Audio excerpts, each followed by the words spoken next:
Top quality और consistent performance के लिए सिर्फ सिल्वर पंप, नाम याद रखना। ಇಸ್ರೇಲ್ ದಾಳಿ ನಡೆಸಿದ ಇರಾನ್ನ ಅರಾಕ್ ಪರಮಾಣು ಕೇಂದ್ರದ ಸ್ಯಾಟಲೈಟ್ ಫೋಟೋ ರಿಲೀಸ್ ಆಗಿವೆ. ಅರಾಕ್ ಪರಮಾಣು ಕೇಂದ್ರಕ್ಕೆ ಭಾರೀ ಪ್ರಮಾಣದಲ್ಲಿ ಹಾನಿಯಾಗಿರುವುದು ಫೋಟೋದಲ್ಲಿ ಸ್ಪಷ್ಟವಾಗಿ ಗೋಚರಿಸುತ್ತಿದೆ. ಬೆಂಗಳೂರಿನ ಹಲವು ಕಡೆ ಡ್ಯಾನ್ಸ್ ಬಾರ್ಗಳ ಮೇಲೆ ಪೊಲೀಸರು ದಾಳಿ ಮಾಡಿದ್ದಾರೆ.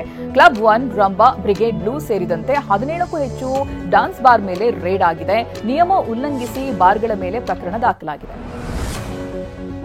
ಬೆಂಗಳೂರಿನಲ್ಲಿ ಫಿಕ್ಸ್ ಸ್ಪಾ ಮೇಲೆ ಸಿಸಿಬಿ ಪೊಲೀಸರು ದಾಳಿಯನ್ನು ನಡೆಸಿದ್ದಾರೆ.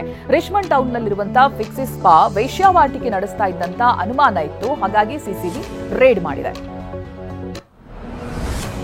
ಚಿಕ್ಕಮಗಳೂರಿನಲ್ಲಿ ಹೋಮ್ ಸ್ಟೇ ಮೇಲೆ ಪೊಲೀಸರು ದಾಳಿಯನ್ನು ನಡೆಸಿ ಇಸ್ಪೀಟ್ ಆಟವಾಡ್ತಾ ಇದ್ದವರನ್ನ ಬಂಧಿಸಿದ್ದಾರೆ. ಪೊಲೀಸರು ರಾತ್ರೋರಾತ್ರಿ ಮಲ್ಲಂದೂರು ಹೋಮ್ ಸ್ಟೇ ಮೇಲೆ ರೇಡ್ ಮಾಡಿದ್ರು.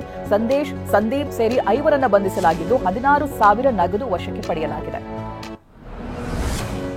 ದಕ್ಷಿಣ ಕನ್ನಡ ಜಿಲ್ಲಾ ಪೊಲೀಸ್ ಇಲಾಖೆಗೆ ಮೇಜರ್ ಸರ್ಜರಿ ಮಾಡಲಾಗಿದೆ. ಮಂಗಳೂರು ಕಮಿಷನರೇಟ್ ಬಳಿಕ ಜಿಲ್ಲಾ ಪೊಲೀಸರನ್ನ ವರ್ಗಾವಣೆ ಮಾಡಲಾಗಿದೆ. ಜಿಲ್ಲೆಯ ವಿವಿಧ ಠಾಣೆಗಳ 116 ಪೊಲೀಸರನ್ನ ವರ್ಗ ಮಾಡಲಾಗಿದೆ.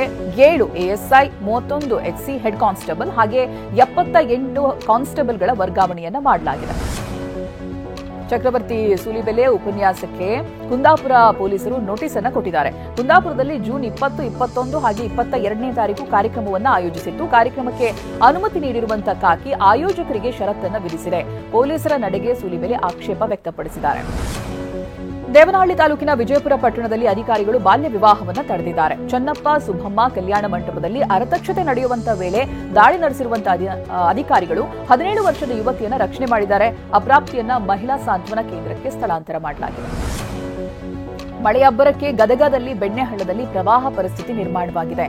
ರೋಣ ತಾಲೂಕಿನ ಯಾವಗಲ್ ಗ್ರಾಮದಲ್ಲಿ ಪ್ರವಾಹದಲ್ಲಿ ಸಿಲುಕಿ ಶ್ವಾನ ಪರದಾಡಿದೆ. ಹೊರ ಬರೋದಕ್ಕಾಗದೇನೆ ಕಂಗಾಲಾಗಿರುವಂತಹ ಶ್ವಾನ ಕಣ್ಣೀರು ಹಾಕಿದೆ. ಗದಗ ಜಿಲ್ಲೆಯ ನರಗುಂದ ತಾಲೂಕಿನ ಬೆಣ್ಣೆಹಳ್ಳದ ಪ್ರವಾಹ ನಿಂತರೂ ರೈತರ ಗೋಳಾಟ ಮಾತ್ರ ನಿಲ್ತಾ ಇಲ್ಲ. ಬೆಣ್ಣೆಹಳ್ಳ ಪ್ರವಾಹದ ಅಬ್ಬರಕ್ಕೆ ನಾಟಿಯಾದ ಬೆಳೆ ಆಹುತಿಯಾಗಿದೆ. ಇನ್ನೂ ಬಿತ್ತನೆ ಮಾಡಿರುವಂತಹ ಹೆಸರು, ಗೋವಿನ ಜೋಳ, ಮೆಣಸಿನಕಾಯಿ ಬೆಳೆಗಳು ನಾಶವಾಗಿದೆ. ಕೇರಳದ ವಯನಾಡ್ನಲ್ಲಿ ನಿರಂತರ ಧಾರಾಕಾರವಾಗಿ ಮಳೆ ಸುರಿತಾ ಇದೆ. ಈ ಹಿನ್ನೆಲೆಯಲ್ಲಿ ಕಬಿನಿ ಡ್ಯಾಂನಿಂದ 25,000 ಕ್ಯೂಸೆಕ್ ನೀರನ್ನು ಬಿಡುಗಡೆ ಮಾಡಲಾಗಿದೆ.